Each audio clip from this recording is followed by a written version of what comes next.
Welcome to the Catbird Quilts. I'm Kathy Martin, and this is part 2 of Your First Quilt with men's dress shirts.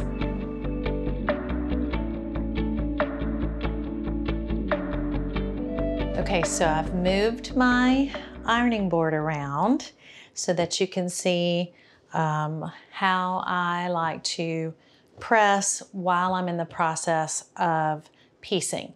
So what I've done, this is a segment, this is actually a row A. I've done several other ones, but I have it sewn together. So pair, pair, pair, and then pair with the odd man out sewn to it.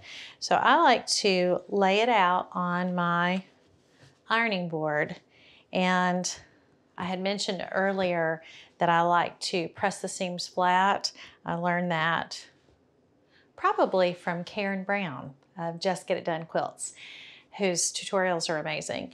But the iron, heating up the seam, it soaks down into the seam, and then when you open it up and press it out, it seems to hold the seam better and be nice and flat. And what I'm going to do now is lay this down on my ironing board and press the seams flat as they are. I'm not going to open it up just yet. So I'm going to press that and hit it with just a little bit of steam. And I think I mentioned, but I think it bears repeating, with shirt fabrics, a lot of times they resist creasing. Even the cotton ones are better, but when it's a very thick fabric, or if it's a very, very tight weave or has a high thread count, sometimes it resists holding a crease. So if you'll put a little steam on it, if you have additional difficulty getting it to hold a crease, and we'll talk about that in a minute, you can use a spray bottle of water or also spray starch. But in this chain piecing process, so this was a row A, I have laid it out on my ironing board, hit it with the iron, and then now I'm going to take my snips and just cut those little threads that ran in between them. So right there and right there. And now those little threads. And so that way I get all of my end threads taken care of before I go to the next step. And then what I'll do is I'll open that up like this. And hopefully you can see that. And I think I did a little bit of this just a minute ago on the video. But then this gets attached to here. So the pair gets sewn to the pair, and so on and so forth. But I wanted you to see, you don't have to iron at this stage necessarily, because we're not pressing our seams in a specific direction. We're just pressing them flat the way they are. But I like to do that then so that it has a chance to actually do the thing that it's supposed to do, which is cool and settle into the seam. And while we're sewing our next set together, that can just be working its little magic in there. And so now these are ready to be sewn together. So we'll put that down. You don't have to press those seams flat, and you don't have to do it at this stage. If you want to wait until your whole row is put together, like this one, you can. If you still want to press your seams, you just don't want to stop your chain piecing to do that, which I totally get, then you could do that at this stage, or you don't have to do it at all if that's something that is just not appealing to you. So it's totally fine. That is not a requirement. But you can do it if you wait until you have a whole row. You can just get your row and press, and then pull that back, press that seam flat, pull that back, press that seam flat. I'm getting a facial from the steam. I probably have too much steam actually. And you can do it that way once your rows are all done. If you want to just wait and save all of your ironing for one pop, you can do it that way. So I said you can do this or this. And then once all your rows together, then we'll be ready to talk about pressing your seams in the correct position. All right, so now I have my stack of pairs that are sewn together. And I'm remembering my pattern is dark, light. So now I'm gonna take this pair and put it together with this pair. And I'm doing exactly what I did in the layout section. And so remember, it was laid out like this, and I took my right side and I went left and did right sides together, and then that becomes the next seam. So I'm gonna do that. I'm actually just gonna stick one pin in it for the sake of the video, but you can totally pin it as much as you want. And then this was the next pair. And then here's the pair with the odd man out attached to it. So same thing, I'm taking what would be the right sides together. Gonna throw a pin in that. And I'm just, I've mentioned this in the first part of the video, just using my fingertips to kind of make that fabric crawl together where it lines up. And I'm gonna do literally exactly the same thing. So now now the pairs become a row of 4. And so I'm just gonna zip through that, hopefully not unthread my machine again. Very possible.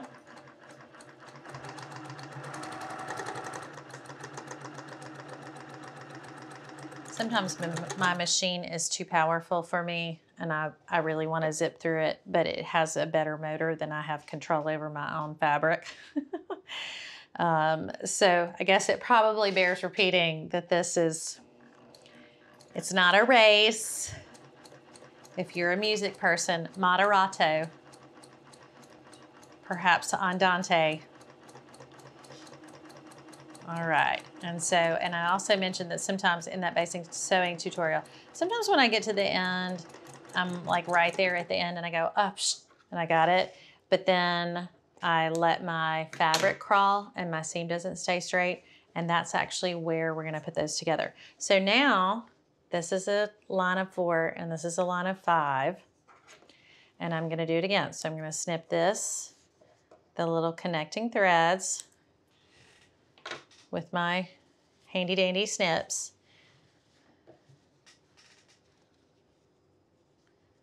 This pattern is so great because it's so easy. So these are the 4, this is the 5. Just like I did on my layout, I'm gonna go right sides together, put these 2 together. I'm kind of eyeballing as I go and making sure that my directional patterns are staying in the correct direction. I'm just gonna hit this with a quick pin. And then because I've left my needle down in the down position, I can just keep rolling. So it's the equivalent of chain piecing by leaving my needle down in.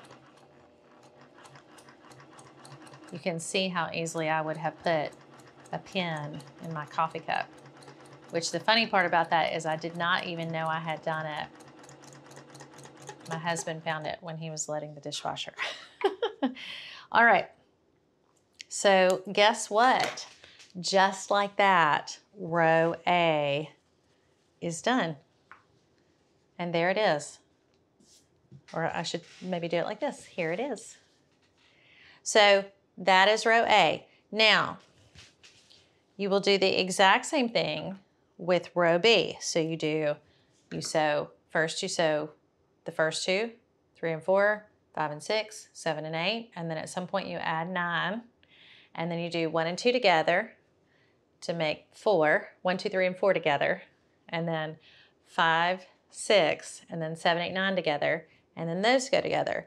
So we are going to do that. I'm going to continue to do that. Here's my row A. Gonna have 5 of those when we're done, and I just keep mine all stacked up together. If it feels anxiety producing for you to have all of your stacked together like this, you could totally just pull off your row A and then move it, and then have your row B ready to go, and you could have that all spread out. I just have a limited space, so I just stack it up and keep kind of rolling in my head what's next.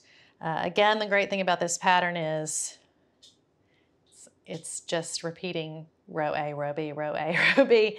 So as long as you don't sew some of the row B pieces into row A, you're probably going to be fine. I wouldn't say it's idiot proof because I think we can mess up anything, but definitely you just kind of start top to bottom and go that way.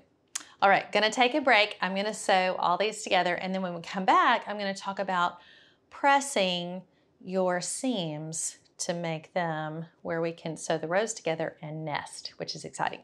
Okay, so now we have all of our row A and row B,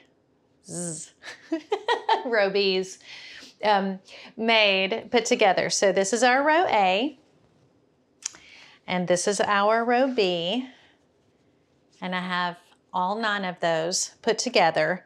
And now we've got to talk about pressing. I actually like the word pressing as opposed to ironing, even though I say ironing for 2 reasons. When you're from the South and you say ironing, yeah, ironing, ironing, I don't know. But pressing is better because it helps you remember this is not like ironing a garment where you lay the pants leg out and you just go across and back and forth and whatever you need to get the wrinkles out. Pressing is we're putting the iron almost directly on top of the seam. And the reason for that, especially if you're working with exclusively cotton, so 100% cotton, if you pull the iron across either direct or any direction, and especially if you use steam like I do, it will stretch the fabric. And if it stretches the fabric, then when you go to line up your seams, you won't have those nice straight squares and tight seams, especially at the corner.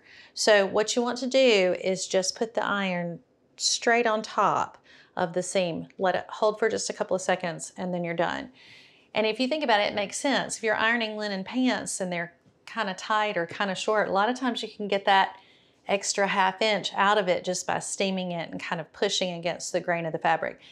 That's the opposite of what we need to be doing in quilting, and especially if you're using shirt fabrics, because sometimes they are linen, sometimes they have an open weave and they can stretch out of shape. So that's the first thing about pressing in quilting. Second thing is, surprisingly, it matters which way you press your seams. And so you can press them open. An open press seam would look like this. That would be an open press seam. And you can absolutely do that if you are so inclined. If you have a pattern that is squares like ours, then I want to say a better way. I started to not say a better way. A better way is we're going to press to the side of one row and to the other side for the other row so that the 2 seams work opposite each other and lie flat a little bit better. And that keeps you from having bumps and warps and stuff in the final quilt. So what we're going to do with our row A, if you'll remember, it starts with dark, ends with dark. We're going to press every one of these seams in the same direction. And initially it doesn't really matter which direction you press. I tend to default at pressing to the left. So typically my first row, I will press all the seams going this way, like this. You can do that a couple of ways. A lot of people recommend finger pressing first. And I scoffed when I heard that. Psh, finger pressing, psh, that's dumb. But honestly, it gets the fabric going the direction you want it. And then your iron doesn't have to work as hard. And you can do that straight down as opposed to needing to use the iron to work it in. So I have just done a quick finger press. So I'm just going along the seam. This dark blue fabric that I'm working with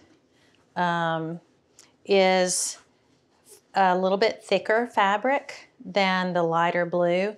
And so these pieces want to naturally go away from the seam. So I'm just doing a quick finger press, and then I'm gonna go down the line. So I'm just gonna hold for just a second, hold for just a second, and I'm giving it a little bit. I'll slide a little bit. It's mostly habit from years of ironing, I guess. And nobody does that really anymore. People don't wear clothes that need to be ironed as much. It doesn't seem like.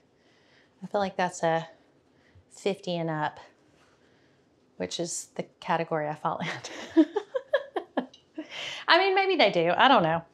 I think they're more likely to throw it in the dryer with a wet washcloth and a dryer sheet. But anyway, maybe that's just me being salty.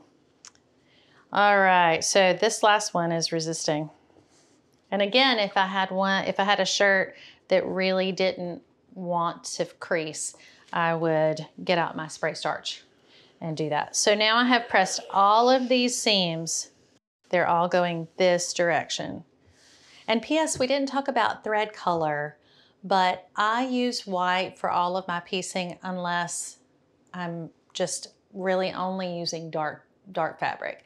If these were all dark fabrics or medium to dark, I might go to a dark gray or a dark blue, but pretty much I stick with white. It's just easy. I don't know. You can use whatever thread you want though, but if you have any white in it, you probably want to use white on the white pieces at least. All right, so that row is done. We'll just put that there for now. And then now this row, which is row B. So we did all of row A this way. So we're gonna do all of row B this way. And I'm gonna do the exact same thing. So I'm going to put this on my ironing board, do a finger press on it. Usually the thinner the fabric, they hold a crease better and they tend to want to go the direction that you want to put them. The white shirts, especially the really nice ones, sometimes they don't want to go where you want to put it. So you've been warned. All right.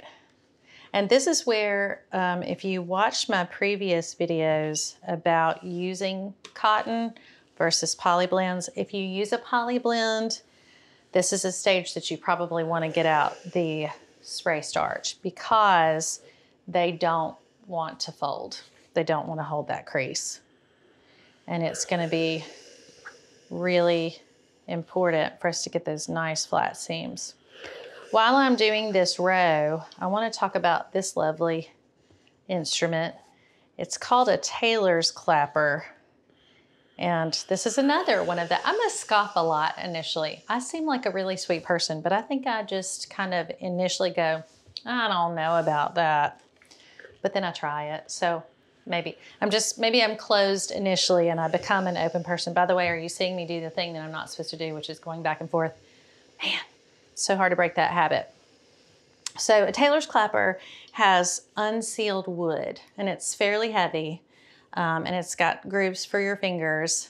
And the purpose of the tailor's clapper is to, once you press a seam, particularly with steam, you put the tailor's clapper on the seam and it absorbs the moisture and presses the weight of the wood, presses the two seams really, really flat. And it absorbs that moisture so that it just, like that. And it is really effective. That's why they make them.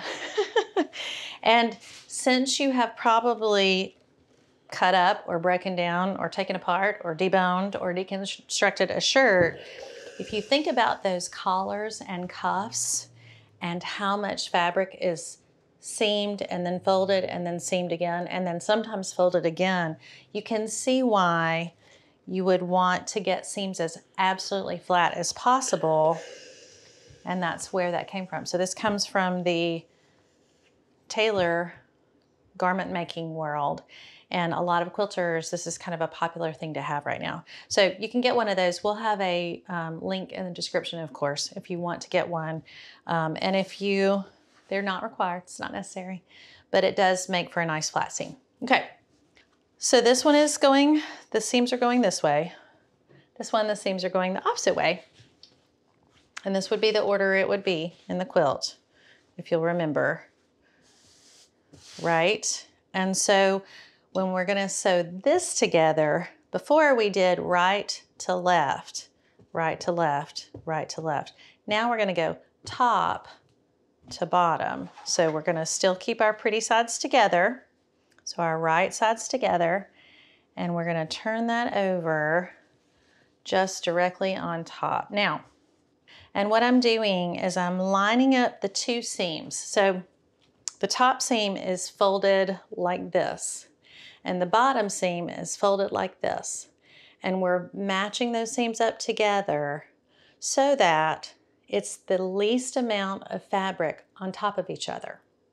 If we had pressed the seam this way, so it would have been like, I can't make my hands do that, you would end up with extra folds on top of each other. So the idea there is where the bend of the seams are, meet up just like this. And that makes a little flat piece. So you're trying to not get the two folds, the two bumps on top of each other, because then that is thicker and it makes your quilt kind of feel bumpy and not as smooth and pretty. Also, it's harder to line up your corners that way. So this is a great way to line up your corners. So this is called nesting your seams, which makes sense. You're just nesting them together right at that fold. And what I have learned on my own, and I'm sure everybody else has seen this or figured this out, so this is not rocket science, is when I lay out a row to line up the seams together, I actually start in the middle. Because if I start from the corners or from the end, a lot of times what happens is the fabric is not exactly straight. And if I line that seam up and I have missed any millimeters along the way, as I go down the row, the seams are less likely to line up. So I start in the middle and I try to match up those seams. And like everything else in quilting, you can it's a feel thing. You can feel it when the two seams are lined up. So kind of start in the middle and then work out. That's what I was doing while I was talking. You can see right here. So here's the bottom fabric, and the seam has been pressed to that. It's now to the right. And that's the top. And that has been pressed to the left now that we've turned it over. And hopefully you can see where that comes right together. So those two folds are just coming up. If you don't get it quite right, you can feel that lump, and you can probably see. So in the close-up shot, you'll be able to see instead of 3 layers of fabric, so the fabric plus the two seams, you would have the fabric plus the two seams plus the two seams plus the fabric. So suddenly you have 6 layers of fabric instead of just 3. Our goal is to get that seam lined up right there, if you can, on the money, and you can just feel it. It's a feel thing. And you may have to slide it back and forth like, oh, you just feel it like it just literally slid in and went bump. And then now there is, so there's 1, 2 for the seam and the bottom fabric, and then that top fabric, which is 4, and then 4 layers of fabric. And then on this side, there's the 1 plus this one, and then the 2 from the seam. So on each side of the groove, there are 4 layers of fabric, which is pretty cool.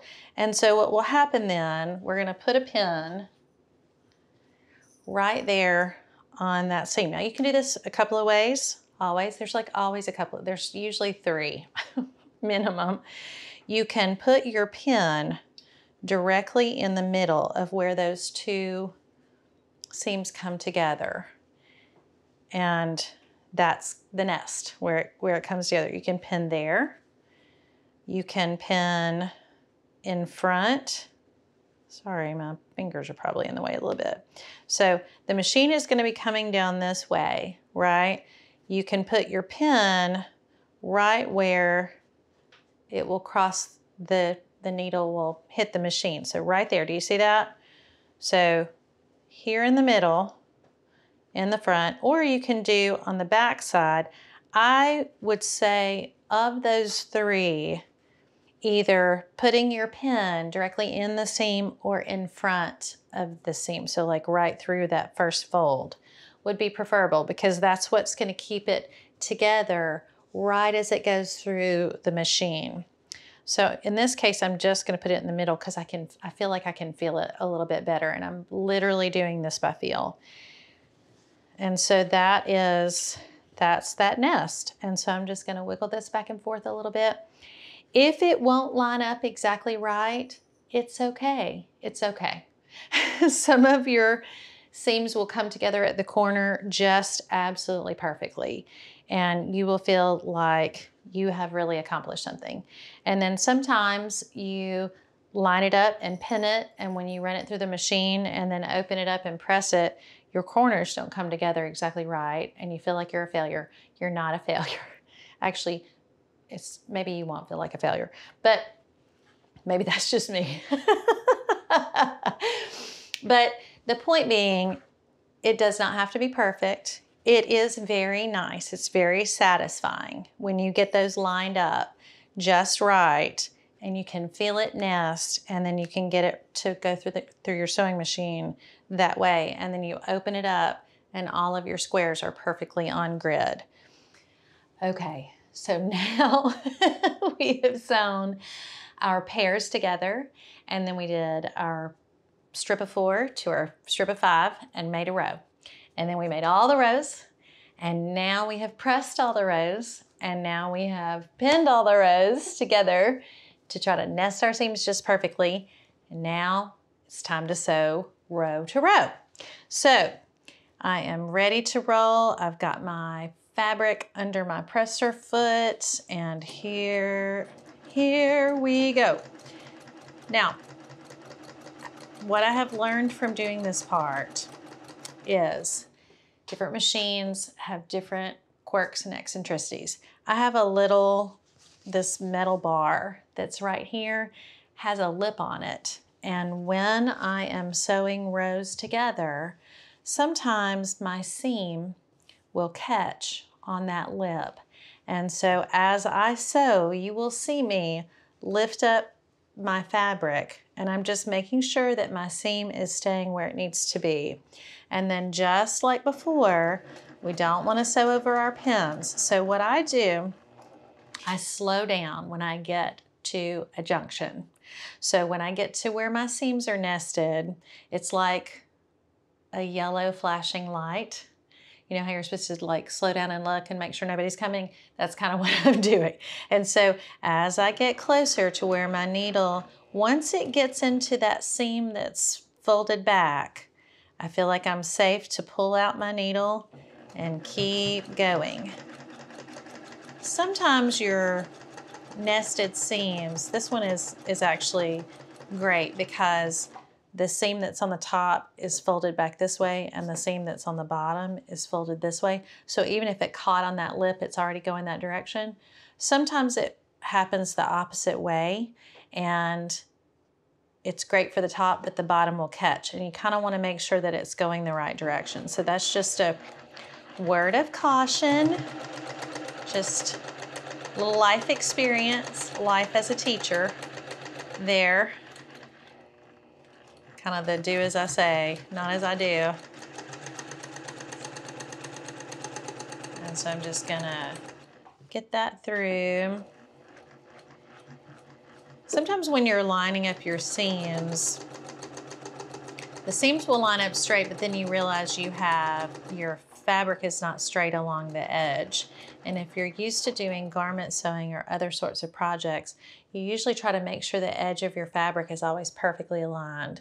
In this situation, you want this seam right here. That's that nested seam. That would be better for that to be aligned. And if there's a little bit of overage on your fabric, you just kind of ignore it. And so I am just keeping that on my 1/4 inch seam allowance. It just so happened that these lined up pretty well, so I must have been feeling extra precise when I cut that day. See how I slowed down right there at that junction? And then once I get on a straightaway, I can, you know, kind of let it go. And then there again. So I'm almost to the end of this row.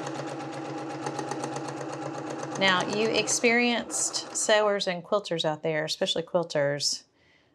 Some of you don't pin and just can rip through this, and I am in admiration. But if you're a beginner, better to take it slowly and get your seams nice and straight and your nested seams done well than to get in a hurry and then get to the very end and have to use some cuss words. All right, so I'm gonna snip that. Now, let me open this up so you can see our good work that we've done. If you'll remember, this was the top row, row A, row B, and I folded it down. Now I'm just gonna fold back and do a quick little, look at that. Look at this good work we did together. So my squares are lined up nicely on the grid. Hopefully you can see that. And that is that. And then what we will do is just exactly like we did in our pieces. We did pairs together, pairs together. So I'll do row A, row B, and then I will put this aside. And then I will get another row A and row B. I'll lay out my row B. I'll put my row A right sides together from the top to the bottom, sew along that seam, and then we'll have those pairs. And then, so we'll have pairs of row A, row B, row A, row B, row A, row B. And then we'll have one odd man out row. Last time we had one odd man out piece. Now we'll have an odd man out row. And so we'll sew our row AB to our row AB until they're all together. And so we will come back and wrap it up when all of those rows are sewn together. I have now sewn my pairs and then my pairs to the pairs and then my 4 to 5 and then my row A to my row B to my row A to my row B. And now I have a whole entire quilt top. And if you've been doing this, so do you. So this is our quilt top.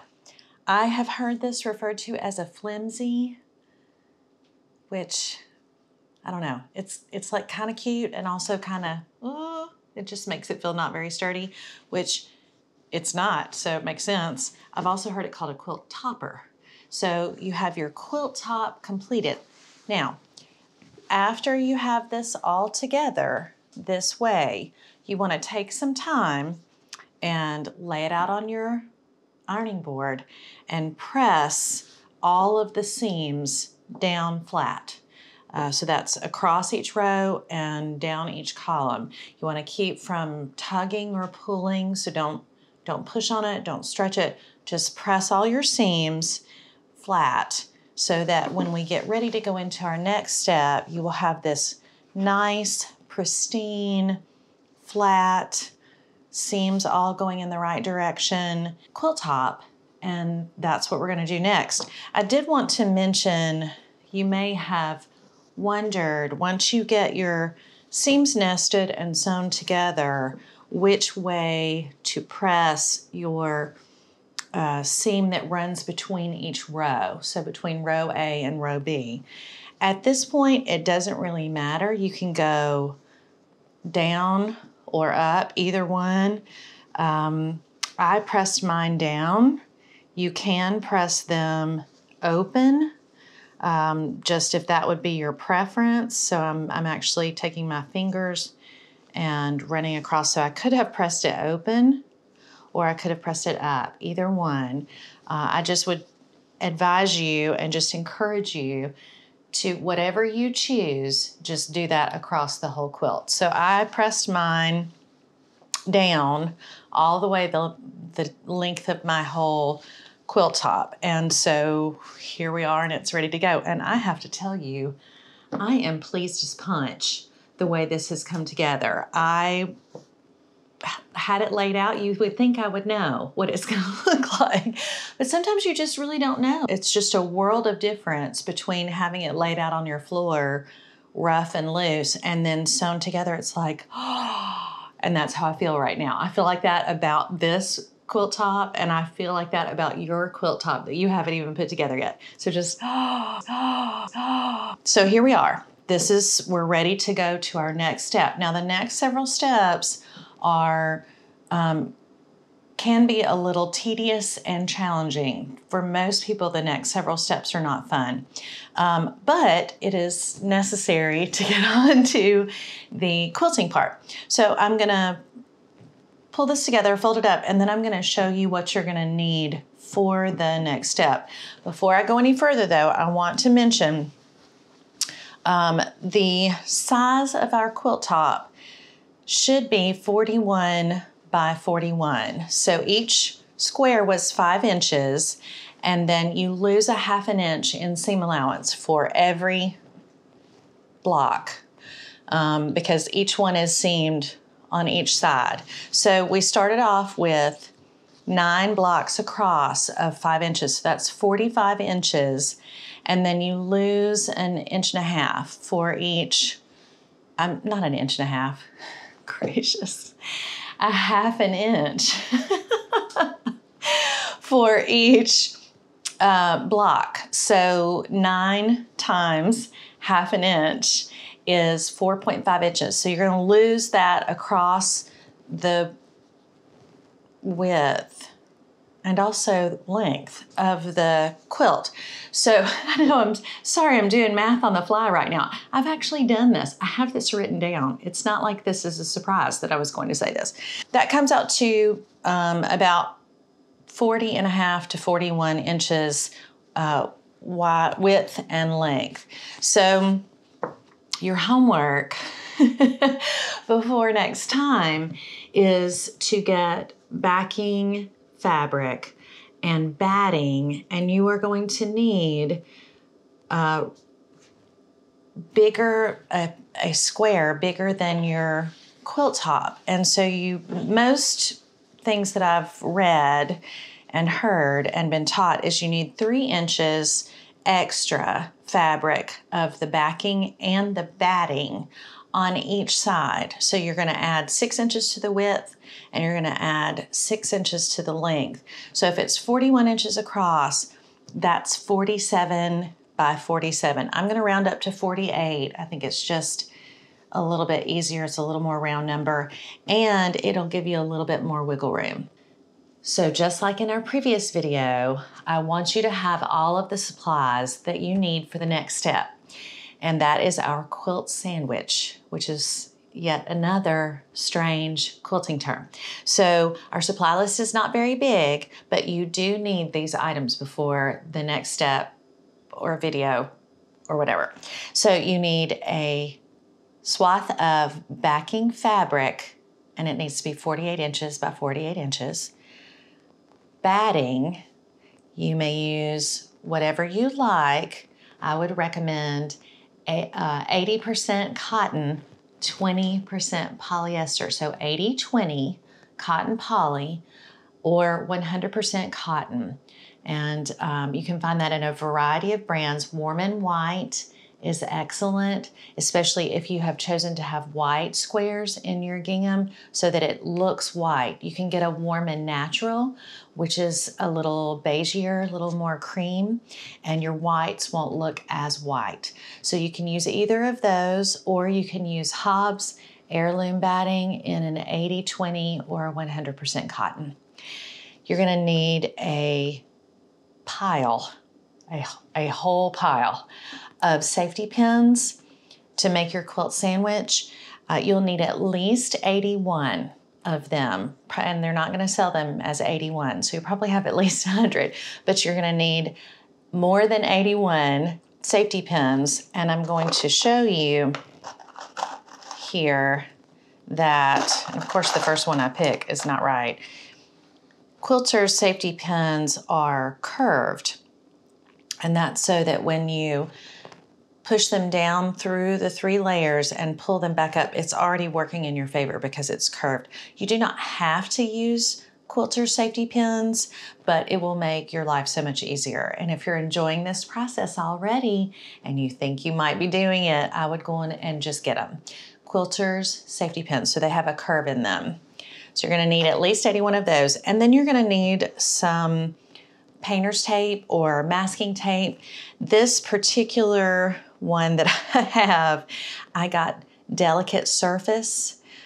Let me tell you, that is probably not your best choice because it won't stick to the floor, which is actually what you need it to do. So you need it to stick, but not stick so much. So masking tape, painter's tape, like the blue painter's tape that you can find at any hardware store, or equivalent. And that's really it. Well, there's one other thing you need. You need a very large expanse of a hard surface. So floor, kitchen tiles, 2 tables pushed together, or a very large kitchen table or island. Obviously, I can't demonstrate that for you. I can't pull that up and hold it up. Because you're gonna need to place flat, non-carpeted surface to lay out your quilt sandwich. So be thinking about that because it's surprising. You'll look around and you'll go, goodness gracious, where am I gonna do this? I have made a quilt sandwich in my sewing area, and if the quilt is small enough, I can do it there.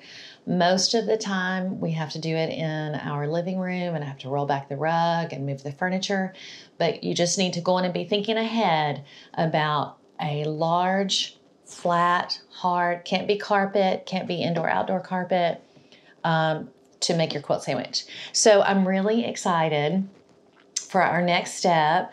I think it's great that we're here. I hope you've enjoyed the piecing section. For a lot of quilters, it's really the favorite part.